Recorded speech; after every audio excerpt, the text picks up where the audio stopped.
สบายดีพี่น้องสบายดีสุขคนสมองและสุบอนเนาะสบายดียามเช้าพี่น้องจ้ะแล้วก็มาสอยเวียกงานศพอีกแล้วพี่น้องเอ้ยตายสอนอีกแล้วในหมู่บ้านนี่แหละเพียงแต่ว่ามันเป็นหมู่บ้านในเนาะกลุ่มในกลุ่มบ้านในอ่ะน้าสาวคนเสียชีวิตอีกแล้วอ่ะ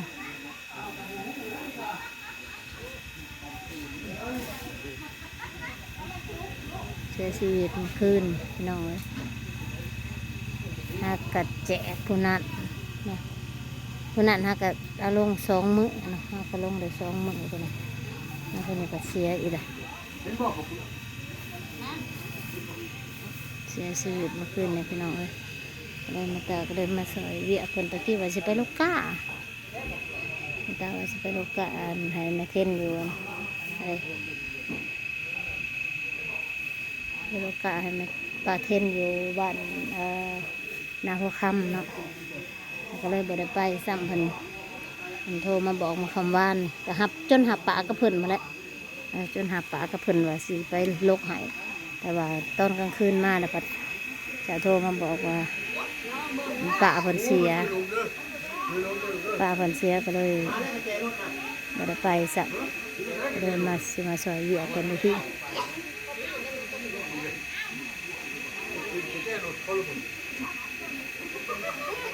ป้งอยู่แถวนั่นแหละ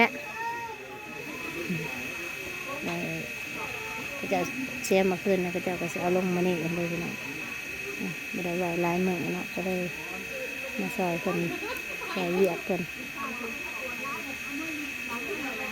ก็เอื้อยของลุงอะไรเอื้อยของลุงเลยว่าน้องชายเราเนี่ยเป็นพี่อ้ายของแม่ตานะน้องชายเราเนี่ยเอาเอื้อยของแม่ตาเอื้อยลูกป่านั่นมาซอยกันเฮ็ดเวียกก็จะเอาลงมานี่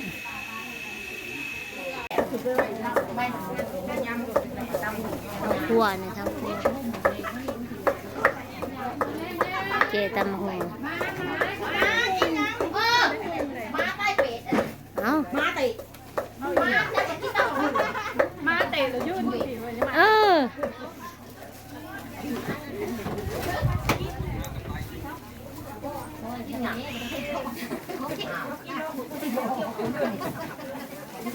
มีดบกเขาโอ้ะพูดในการทักอัพโลอันโคมนะกามาหอยได้ทุกนี่ย่อยอยู่อย่างท้องอัน3 อันโทรศัพท์กับชาเสื่อมห้อยยังได้เลยหอยยันเสียใส่กับยันโคมเสียแค่คนกับบลายเป็นไรใช่ไหมเรียกว่าได้ใบบัวดอกนี่กาแฟน่ะกาแฟน่ะก็มันมาเสียนั่นแหละกาแฟน่ะไม่ขายจ้ะมีนมมีกินอะไรมันแก่เลยโอ้ฮะมันแก่แล้วยัง6 โต๊ะหมูแม่ยัง2ทำแล้วกินเลยได้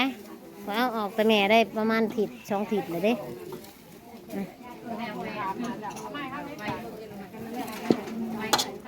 10 โล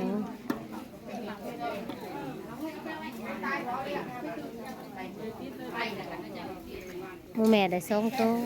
เอาสีดำมันเอาสีดำ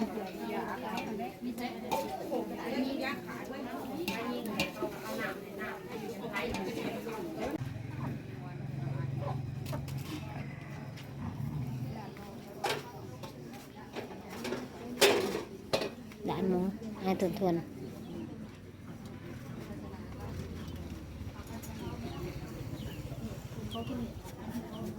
กิน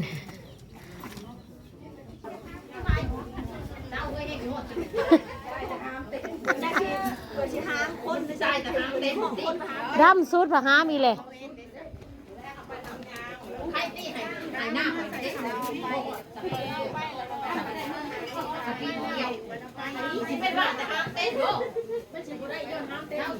น้องแดดมูยังมาแล้ว แล้วก็โซมาหลายเดือนแล้วพี่น้องโซมาเป็น2-3 เดือนแล้วจังได้เสียพยาธิของกูเกี่ยวหั่นแหละพี่น้องเอ้ยเบาหวานความดันเบาหวานขึ้นสูงความดันขึ้นสูง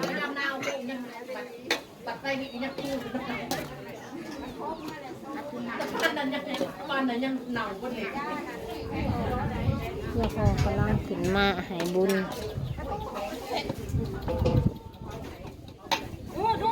ช่องหมอเขานะ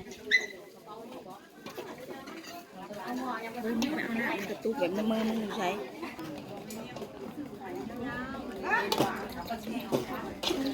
เฮ็ดปวกเริ่มออกอีกแล้วเด้อพี่น้องเอ้ยเงินก็จะว่าเฮ็ดปวกเริ่มออกอีกแล้วก็จะเก็บอีกแล้วกำลังพ่นมาสั่นบางคนกำลังแตก มีหนังได้เลยพระเขาได้หรือเปล่า เกมสิเขื่อนซบแล้วไปประสะได้เนี่ยนะพี่น้อง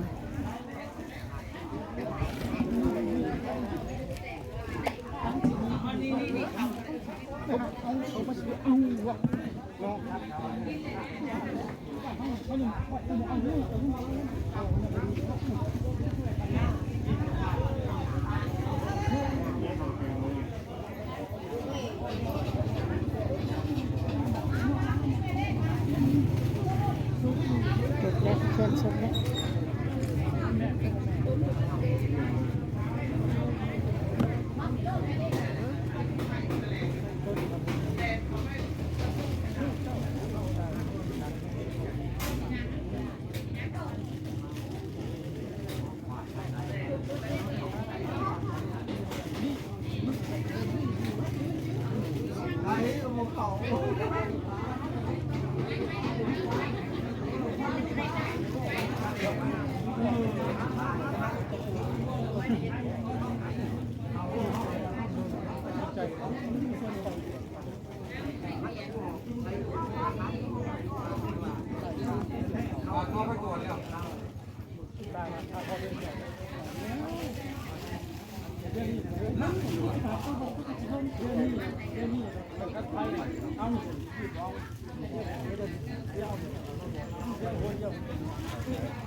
เขื่อนซบแล้ว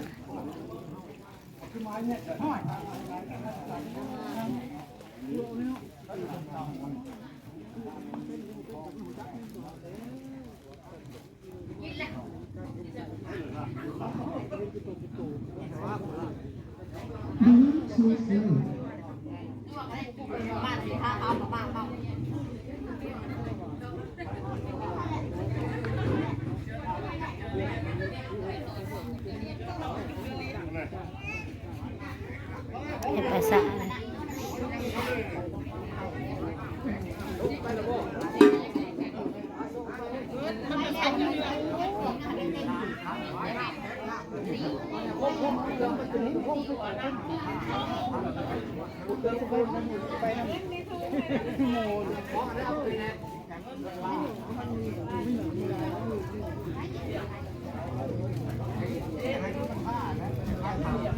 เพื่อนไปภาษาได้เนี่ย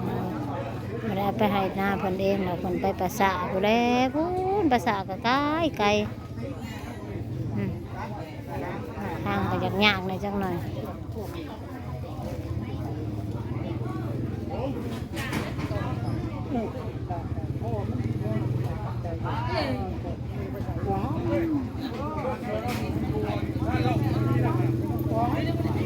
ป้าป้า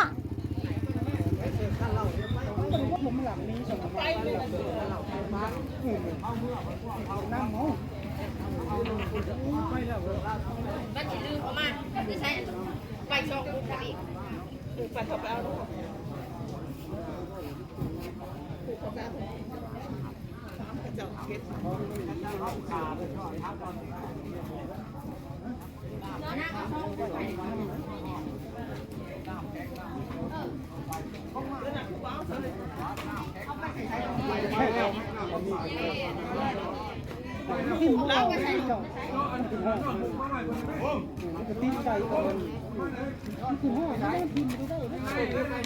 เนี่ย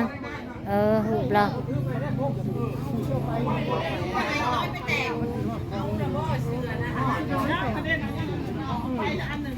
ก็เอาให้เราเนี่ยเสือเราเนี่ยในซาเรา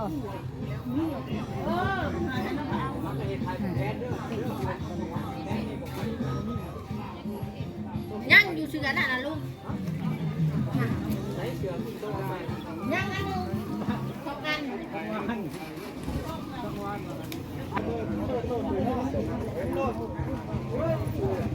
ข้างก็สิบ่ย่างไปได้เลยจะเอารถใหญ่ไปได้เนาะ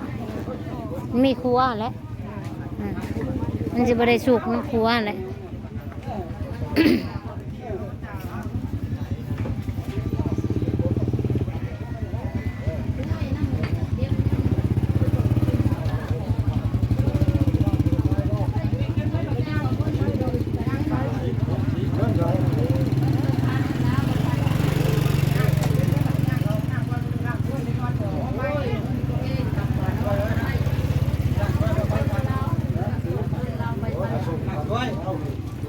แล้วพี่น้อง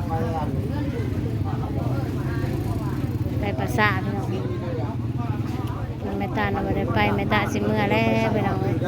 มันใกล้พี่น้องทางไปก็ใกล้เติมลาแล้วพี่น้องสำหรับมีพบกันคลิปหน้าได้เลยพี่น้องชมก็ไลค์กดแชร์ได้เลยพี่น้อง